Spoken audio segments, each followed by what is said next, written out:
All right, good afternoon, everybody. Welcome to our monthly Recovery Cafe volunteer training. My name is Brian. I'm the program manager at the Recovery Cafe. I'm joined by Marisa, one of our newest colleagues, who you'll get to know a bit better during today's training. I'd like to start us off by just describing the program and the purpose behind our volunteer trainings.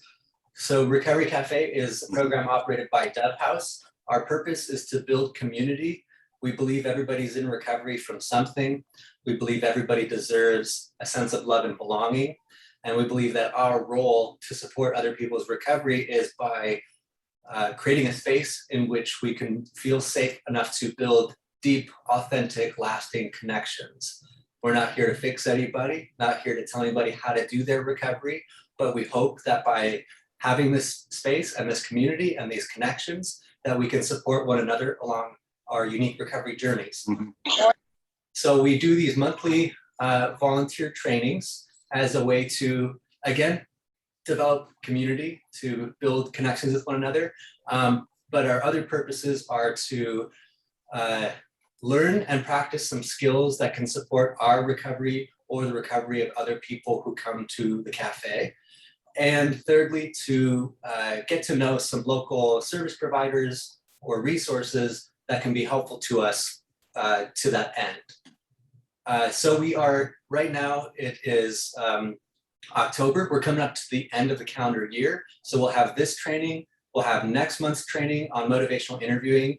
Then we're going to take December off. And then come the new year in January, my goal is to bring the trainings in person at Recovery Cafe. So stay tuned for details about that. Because we are a restaurant, we do have to show proof of vaccination to be indoors. I've not thought through the recording component. I do like having these as a resource for folks to watch later, but I'll give it some thought. If you have any feedback, you can always send me an email. So with that, I think I'd like to turn it over to Marisa. Thank you so much for doing this. I'm glad you're part of our team, and take it away. Thank you, Brian, and hello again, everyone. I'm really grateful to be here and to be invited into this space, and grateful to know some people here and just to hear the kindness in everybody else's voice. Just really grateful that you're showing up in this way. So thank you so much. And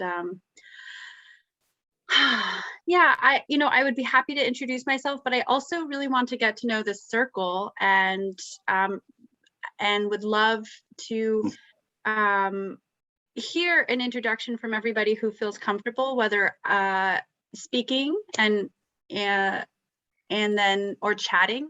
That would be really helpful for me, putting an introduction, kind of your name. And as I haven't been a part of these before, I would love to hear a training that's really influenced you, or something you've learned during one of these sessions, so I can kind of get a sense of where you've already been and what intrigues you, what pushes your growth edge. So with that, I'll just feel free to unmute yourself and kind of just popcorn style as you feel called.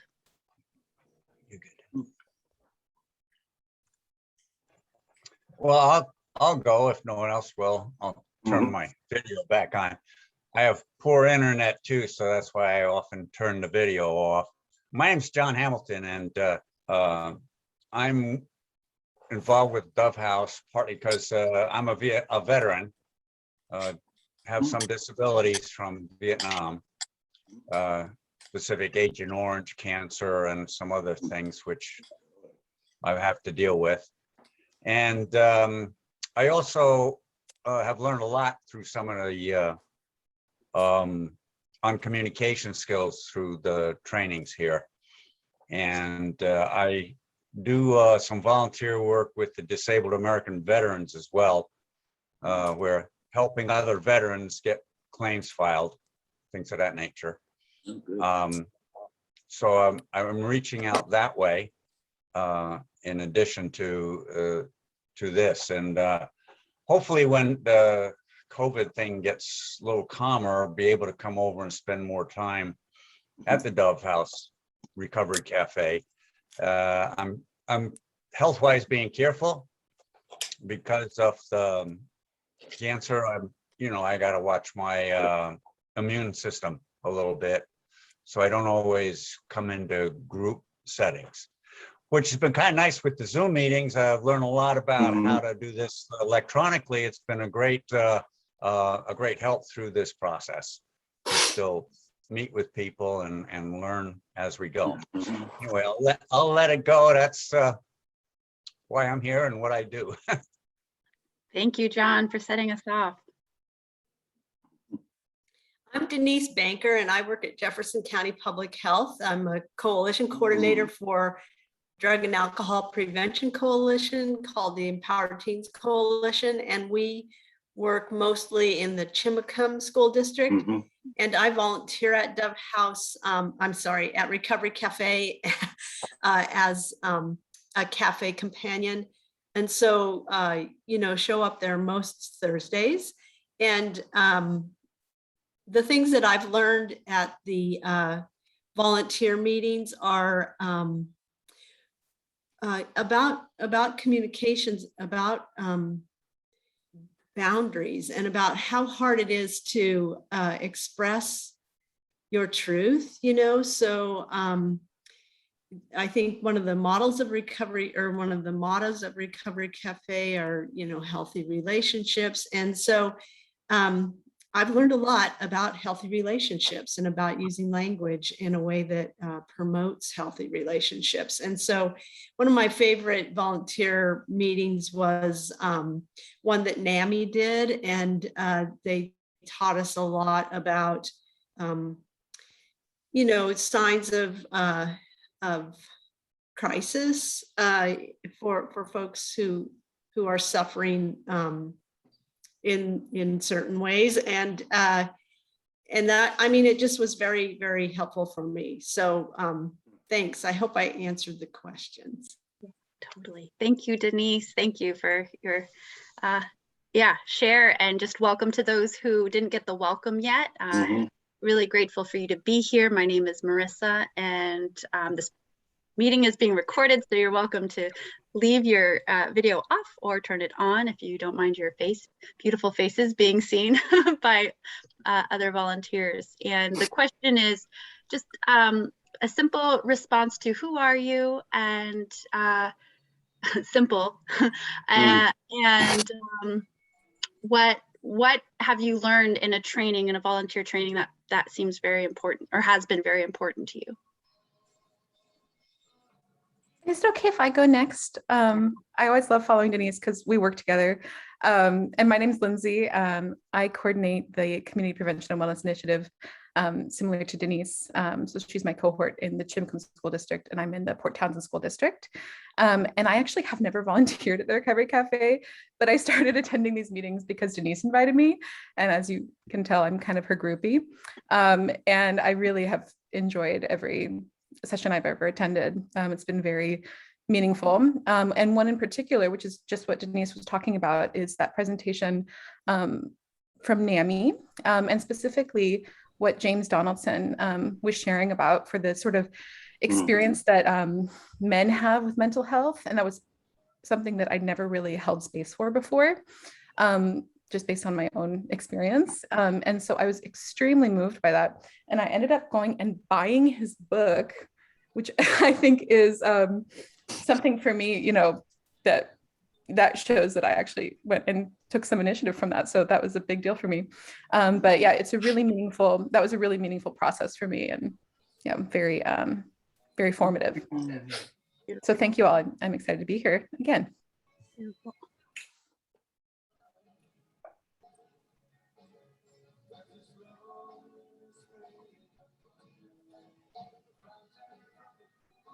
I'll go. So hi, everybody. Beth Myers. I'm the MAT. MAT stands for Medication Assisted Treatment Navigator / Coordinator here at Jefferson Healthcare. And I have found all the trainings to be wonderful ways to connect with everybody in the community with Recovery Cafe. It's one of the resources I give my patients, and it also allows me to feel a part of as a person in long-term recovery. And yeah, I liked the training on de-escalation and then the NAMI's trainings. All of them actually I've gotten something from, and reinforced a lot of things I already knew but needed to hear again, especially about communication and learning, and supporting people, not just patients, they're people, and we are all, and how to support each other while we're a part of our community. It's where the world is moving, I hope, to more community-based, interactive healing spaces. So yeah, that's all. Thanks, everybody. I'm always glad you're here.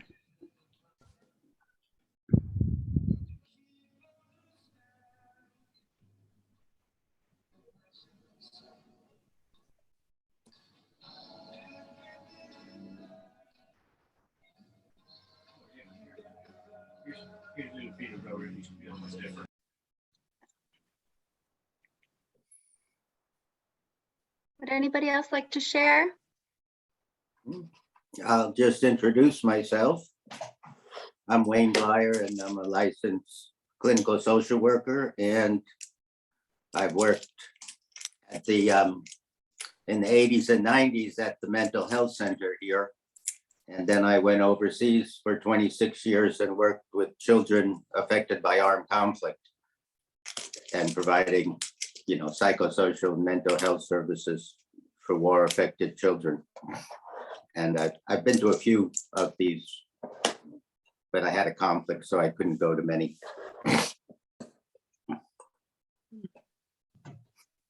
Thank you, Wayne.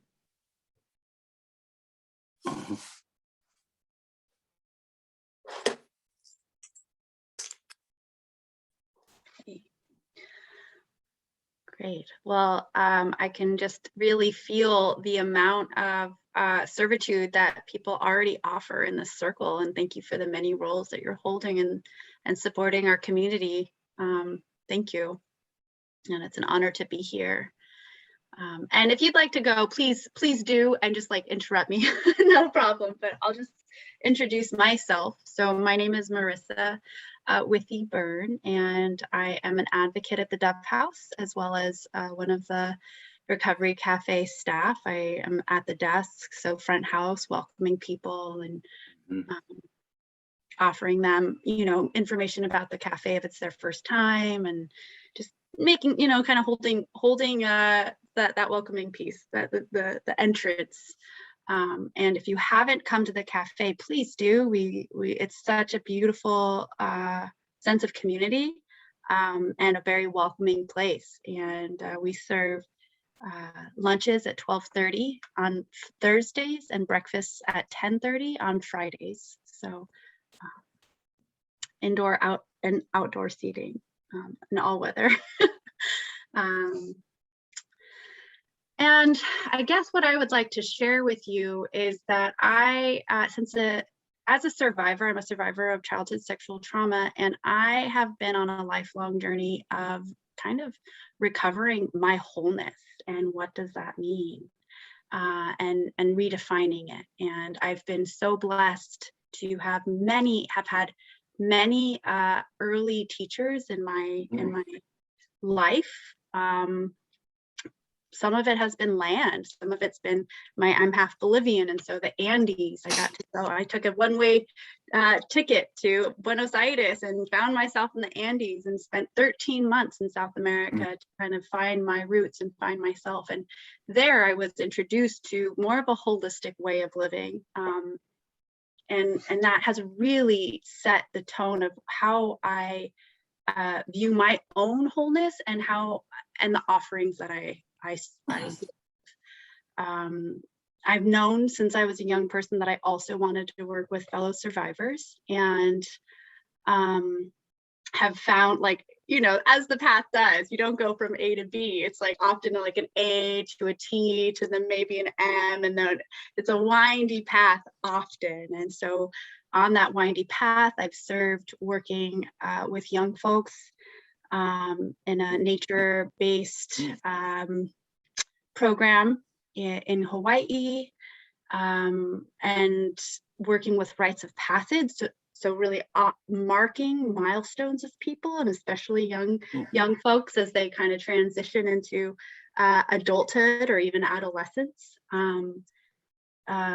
Holding vision fasts, so holding people on the land for a 3-day solo, 3-day and night solo and fast, and in solitude, but on the land. Welcome to those, Cecilia, welcome.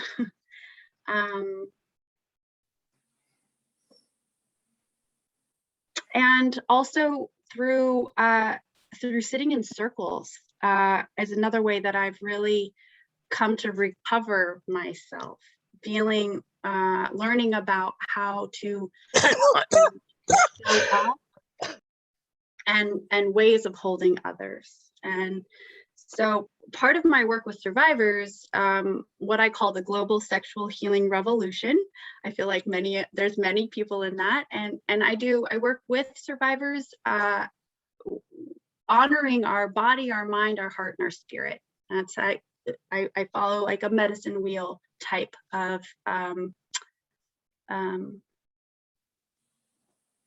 way, and so I have seen so much of how like talk therapy is one way, and somatics is a whole nother way of bringing our body into, like, letting our body dissolve the trauma and incorporate the trauma.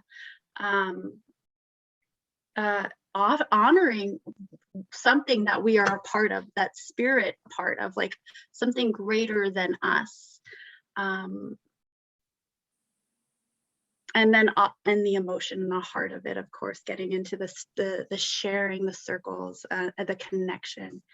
And so I offer healing retreats, annual healing retreats for survivors, and I'm working, and I also as a preventative medicine, work with holistic sex ed, which I love. I love talking with youth about, sexuality, and it's the best conversations, because you have a wide range of experiences and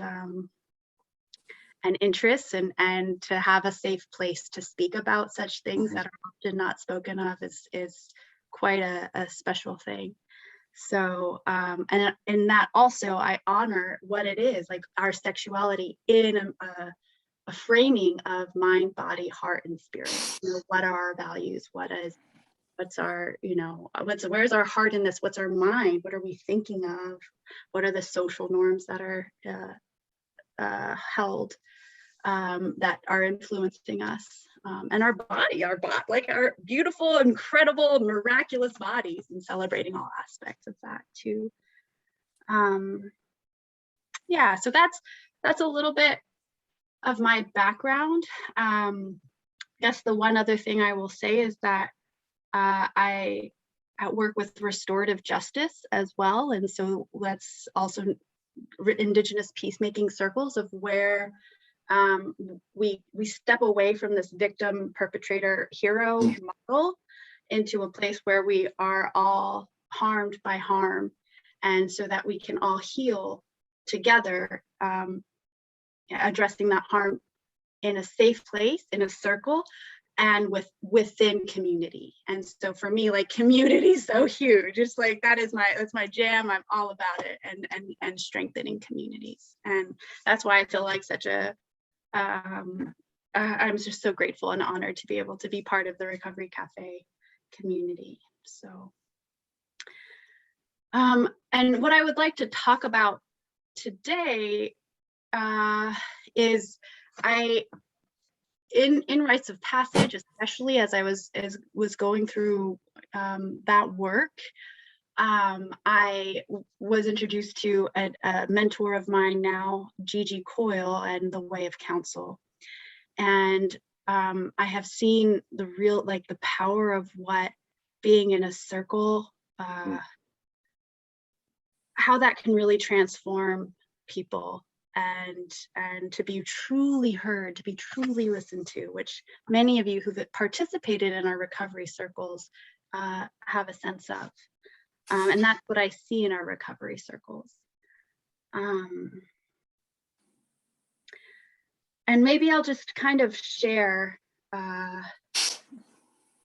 share a little bit about what the way of counsel, how I've learned it to be. And so oftentimes we'll introduce, we'll sit in a circle, and sometimes there will be a topic, but oftentimes what's holding us at the center is a fire. And I will just like to introduce our little center here today. Let's see if I brought our center here, and humans have been sitting in a circle around a fire for a long time. It's something that can kind of hold our attention. And for me, the elements are a really sacred part of honoring where we come from. And so I like to put a centerpiece, and it could be even an altar where everybody brings pieces of what they, something that represents them or their journey or whatever the topic is, but having, little items in the altar or a central focusing point that kind of holds all of the energy. And the council has agreements, and what I heard about boundaries, Denise, what you spoke to about boundaries and how important they are, and the ways that we're not taught how to express our boundaries, and who can have boundaries and who can't have boundaries, right? And who can say no and who can't, and to what, and that there's expectations there, of course. And so with my holistic sexuality work, like the boundaries are huge, consent is huge, and to face the no, what we learned is like to honor that no and to say thank you for your no, thank you for your no, thank you for your boundary.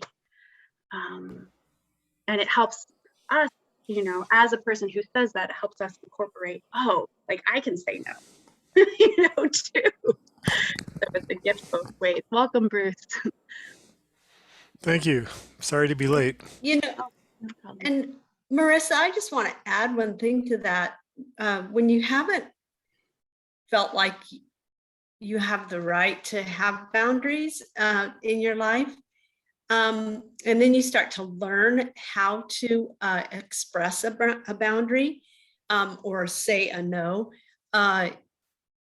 when it's really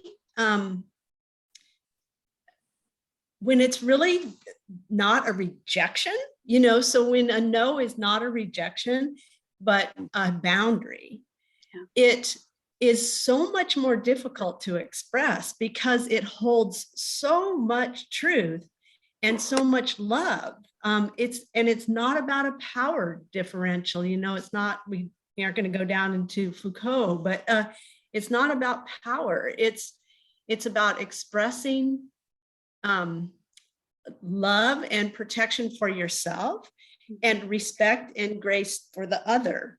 And it's, I just think it's profound, actually, to be able to learn how to do that. I mean, and obviously we can tell by our age, our hair, that I'm learning it quite a bit later than you, but it's never too late to learn it. But that power in the holding of the grace, I think is, amazing. Because I just had to do this the other day with a really good friend, and it was super hard for me. And I felt like I was pretty successful, so I wanted to add that. I don't want to take away from your. Oh no, please. And if there's things that come up, bubble up, please share. I feel like this is like, I just want to put like little seeds out there and to see like what catches. So thank you for sharing. And that reminds me, what, when I was working at the, I'm sorry, it's Friday afternoon, so I am a little foggy. I'll have to just say that, everybody. So doing my best, but the at-risk youth program, therapeutic program, that's what I was looking for. in Hawaii, you know, I was working with the 1%, the 2%, like it was $500 a day for these young folks to be there. And what these young folks needed was boundaries. They needed boundaries. They needed to have a container that they could feel like they could push against, and that they would hold them and hold them accountable. And that was a huge lesson for me of how important, how important boundaries are from a young age all the way up. And so we are learning about that, about how to express our boundaries and how to receive boundaries, because we haven't been taught that. And so as we're in circle, when we have agreements, that helps hold that container. Those help like with the boundaries and to help us make us feel safe or safer or brave enough. I go from safe space to brave space, because there can be something can be said and I might not feel safe, but I at least can feel brave and courageous. So, and I think just also what happens in circles when there's a strong enough container and there's clear expectations, then that yields itself to be able to express truths, to be able to like, open up in a way that might not be there if I know that somebody's going to respond to me, or if I know that, I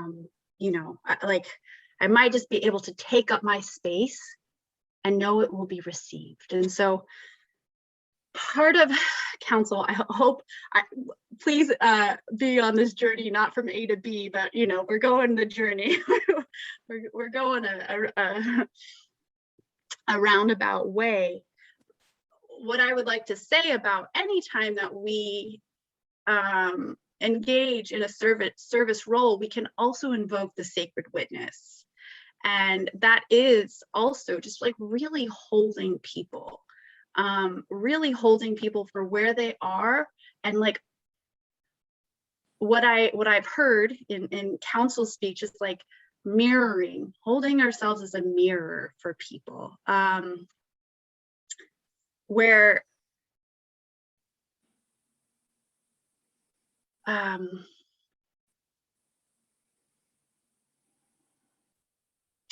there's different ways of listening, right? There's different ways. If we're listening and we have judgments or we have problem solving, or so we're listening from our head.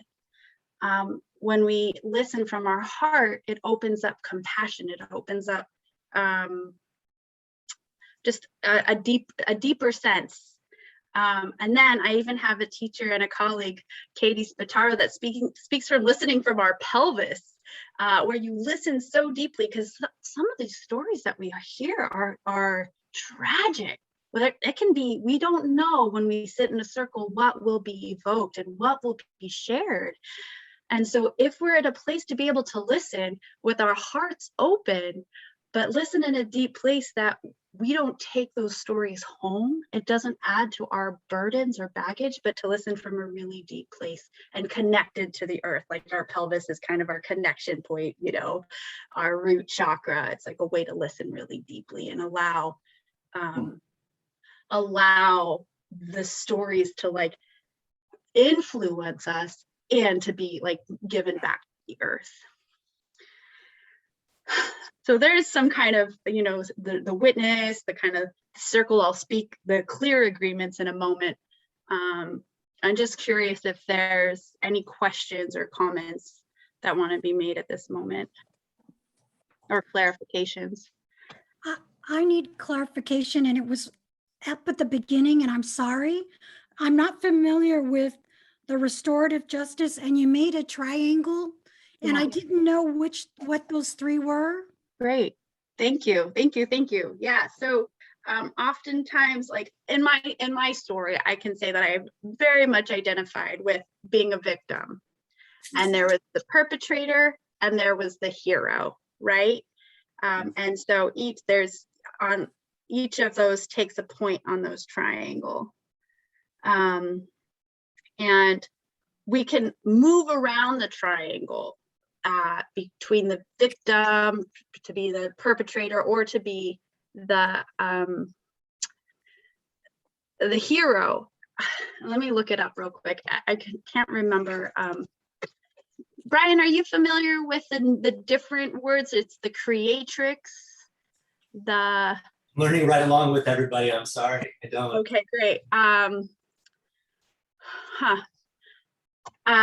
There's a different way. I can't remember quite the framing it goes, but what the objective for restorative justice is to see that these are just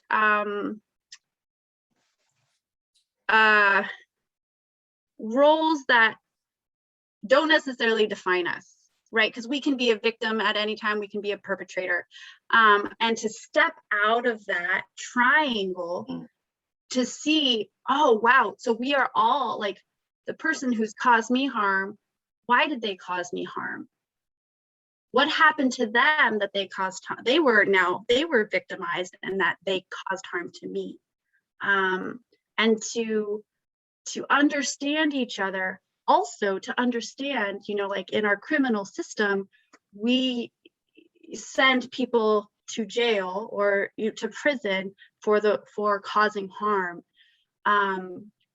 where neither side really necessarily gets a chance to say what has happened to them, how the harm has affected the person who received it, what that's done to them, nor the person who has caused the harm and like the why behind that, and doesn't and often hardly at all anybody in the fields of the people who have been the receiver and the causer of harm to know, you know, how that's affected them. I mean, because that affects us as their community, as their mothers, their brothers, their siblings, you know, it affects us too when that harm is caused. So does that make sense? Is that a little clearer, Cecilia? So yes, thank you so much. And so it's restorative because we get to express where every perspective on that triangle, because we're each one of those things. That's the restorative. The restorative is putting relationship first. And I'm not, you know, I'm still definitely a very much beginner person on this path. And if somebody knows better than I, please speak up. Please, you know, speak up. What happens in restorative justice is that actually the person who received harm gets to ask for what they want for reparations, versus a criminal system where you have broken a law and you know, this is what you get because you've broken that law, where the victim might not want them to go to jail or might need something different from the person who's caused harm. So it's relational. It's addressing the needs of the person who's received that harm first and foremost. And yes, and it's really focusing on the bigger picture of how it affects the whole community. Right. And held within community. And I can definitely send some links for probably a little bit clearer explanations that I can give at this moment. Thank you. Thank you very much. Yeah. Go ahead, Wayne, please. Oh, I was once at a conference for arts and healing, and I talked to this South African author about, you know, the Truth and Reconciliation Commission, which is a form of restorative justice. And she said something very wise, that in truth and reconciliation, you trade justice for truth. Because it's not about punishment, it's about finding out the truth of what happened. So then you can make your next decision.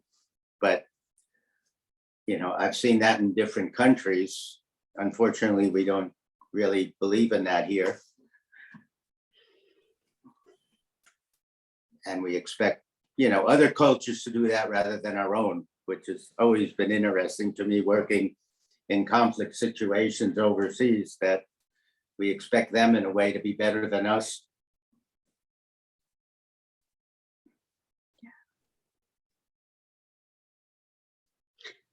And what I was going to say is right along the same line as what Wayne was saying here. I mean, obviously not that I was talking with a South African author, but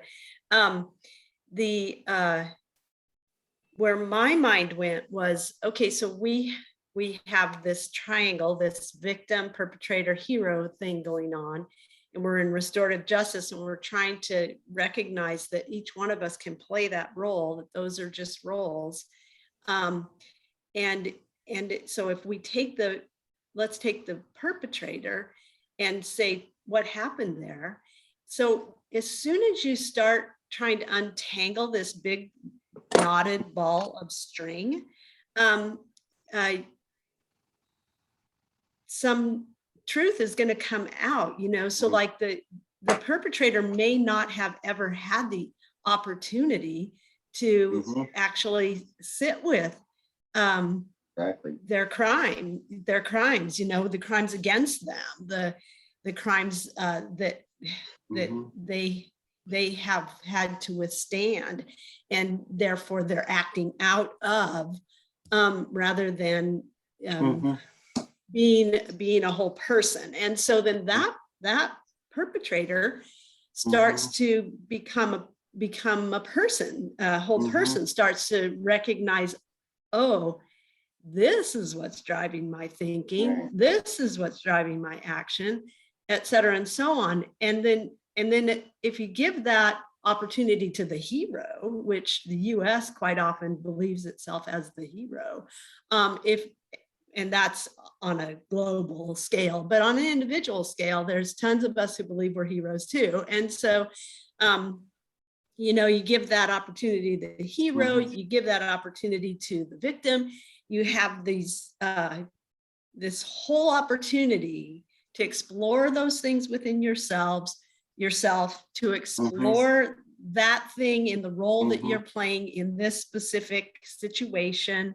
And you're unknotting this huge ball of string. And then everybody gets to say what they need.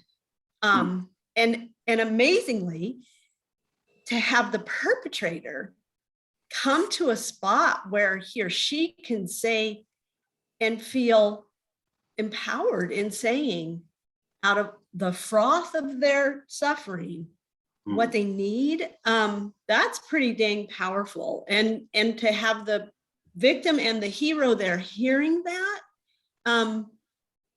and holding that presence for that, that is pretty, that's profound. I mean, and in restorative justice circles, you don't always get to that magic, because it's really hard. But if you do get to that magic, it's like, whew, I am so glad I was here, kind of thing. And it's like you go from this much learning to that much all at once. It's like a epiphany kind of thing. But that's where my mind went when you were talking, Marisa. And then I'm super glad that Wayne chimed in, because that helped me to sort of validate where my mind was going. Yeah. Thank you both. Yeah. And Can I say one more thing? I Absolutely. think that in our present justice system, the persecutor doesn't get the chance to hear the effect of their crime or their behavior on the victim. And they're just unaware, because in order to do something, act on someone, you have to depersonalize them in a way and objectify them. And it's really interesting when you get to that point, like you're talking about in the circle, where the persecutor or can hear the effect of what they did on the other person. And I found that in my work very powerful. Thank you. And there are more and more models popping up, but I really want to say, thank you to the First Nations people of these lands. Indigenous peacemaking circles are making their way into the court systems. And so where especially young folks will be held in their community and not sent to juvie, where, you know, what I don't have the statistics, but, you know, going into juvenile hall and to go into prison is not health endorsing nor healing endorsing, right? It's often more traumatizing and re-traumatizing. And we know, just if from the last year of what has been happening with the Black Lives Matter movement, there are systems of oppression that are holding down people.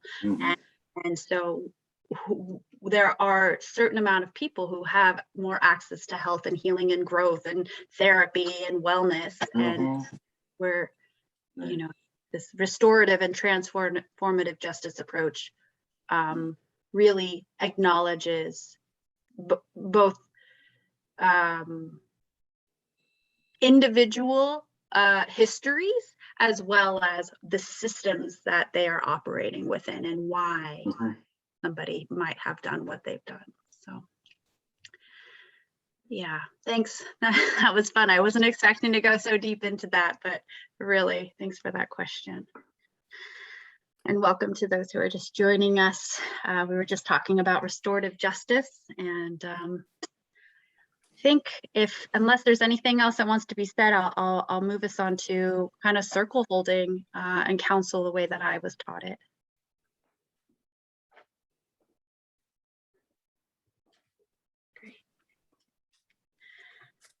Great. So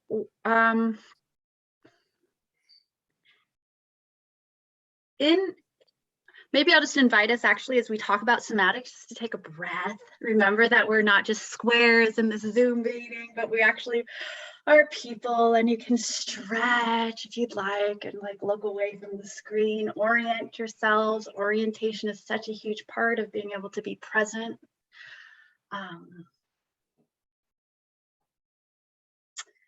Finding something around you that maybe is desirable and like beautiful or enjoyable.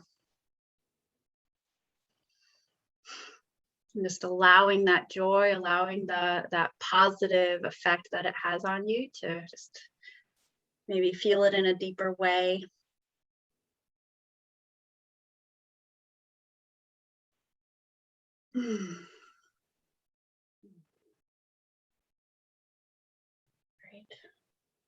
Right. Well, we're about halfway through, and so going back to counsel or circle, there's the speaking of the form, and there's speaking of there's the share and there's the witnesses, and then there's the agreements. And so the agreements that I've learned in counsel, and which are a lot of similarities to what the Recovery Cafe circles hold, are speak from the heart. We are often encouraged as a culture to be really in our heads and to analyze and to think ahead. And so it's speak from the heart. And the second agreement, or another agreement, is be spontaneous. And so allow the words to arise, because when we allow, if we just give space for what wants to emerge, that often it might produce something very surprising, or something deep that wanted to be shared and heard in a strong container. Speak from the heart, be spontaneous. And then the witness part is listen from the heart, which we've talked about. And confidentiality, what's spoken in the circle stays in the circle. And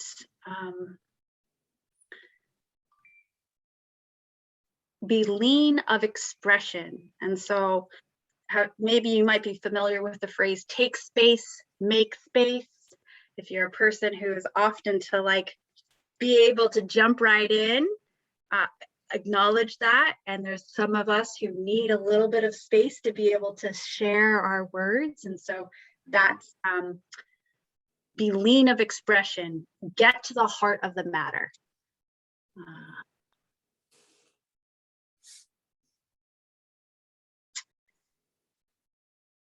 So I thought what we might do actually is practice a council round here, if we would like to.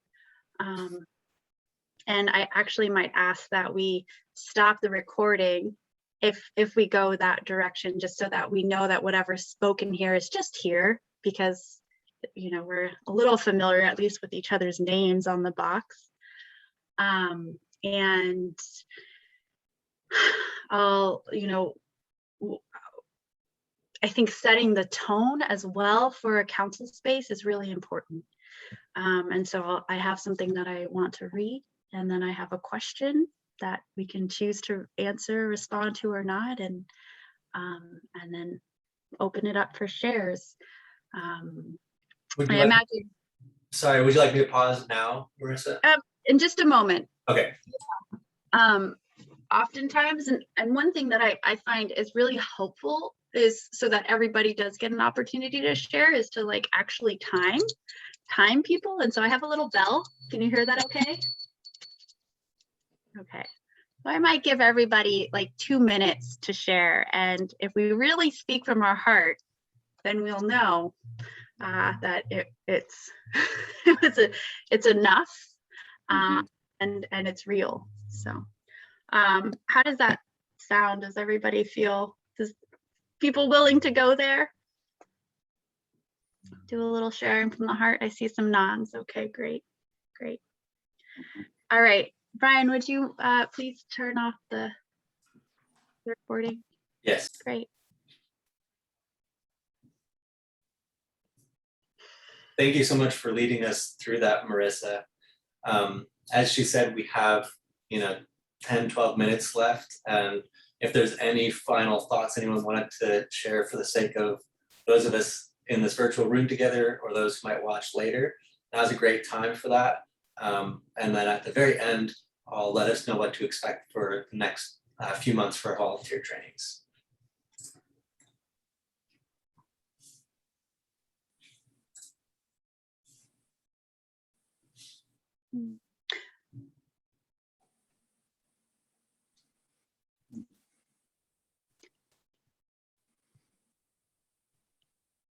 Well, maybe I I have one thought when I think of the Recovery Cafe and the model, the way it works for me, it's about meeting people where they're at and loving them.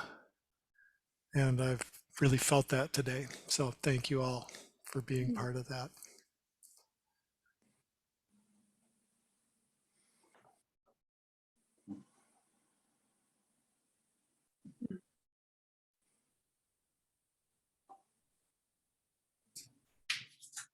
Thank you for that, Bruce. And thank you everybody for being here. I want to extend the invitation again for all of you to join us here at Recovery Cafe.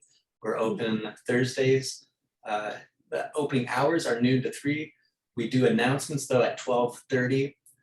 That's where you'll see some important rituals and welcome kind of introduction time. So I'd encourage you to come and be a part of that if you do join us. If not, at any time, you're welcome to come. So that's Thursdays, 12:30, Fridays, 10:30. Tracy, our other colleague who's been working real hard in the kitchen, has been focusing on local and organic foods, juicing, putting together some really nice meals, and love for you guys to share that with us here. If you can't make it on one of the times that we're open, but you still want to check out the building, get more involved in any way, either as a volunteer or as a member, just let me know. I'd be happy to give you a tour of the place and talk about those things, volunteering and membership. And then for these volunteer trainings, we were going to have our last one of this calendar year. That'll be next month, November 19th, Friday. It'll be the same time as this one, 1 o'clock to 2:30. The topic is going to be motivational interviewing, and it'll be facilitated by a couple of colleagues of ours who work in the juvenile courts, Kelly Parcher and Barbara Carr. they're pretty great. So I'm excited that we were able to get them to teach us some things about motivational interviewing. And then we're going to take the month of December off. Then we're going to look at the new year about bringing the trainings in person again. It has been so long since we've done that. So I'm hopeful that'll work out, but you know, best laid plans. I guess I'm just putting that out there now. That's our hope, and we stay tuned. I will be certain to let you all know. So thank you again. We'll bless and release you. Oh, Marisa, yes. Yeah, I would just like to say, I'll send out some resources if that's okay, Brian, through that link, or some links and resources about what I talked about restorative justice and the way of counsel. And I just had a question, Lindsay, if you wanted to share either in person or on the chat, if there's any way that we can hold you as we move forward, you know, just, you know, I see you. So Thank you so much for saying that. I feel very held, and you know, I appreciate being part of this network and coming back to these Zoom meetings. And yeah, so I look forward to seeing you all next month. And yeah, I just appreciate this space that this has been. And I really do appreciate the chances to be cracked open every so often, because you know, so much of the functioning that a lot of us do prevents that from happening. And even though I get embarrassed about cracking open in the, you know, virtual world on the cloud, you know, I appreciate you all making space for that. And yeah, I just, gratitude. Thank you. great. Well, I look forward to meeting. Oh, Denise, did you have something else that you wanted to say? No, okay. I look forward to meeting all of you in person, hopefully soon. And I always like us to blow the candle out together. And so I'll bring it forward here as we close and just invite us to blow it out on the count of 3. Can you see it okay? I can't. Okay. 1, 2, 3. Great. Thank you so much. It's been such a pleasure.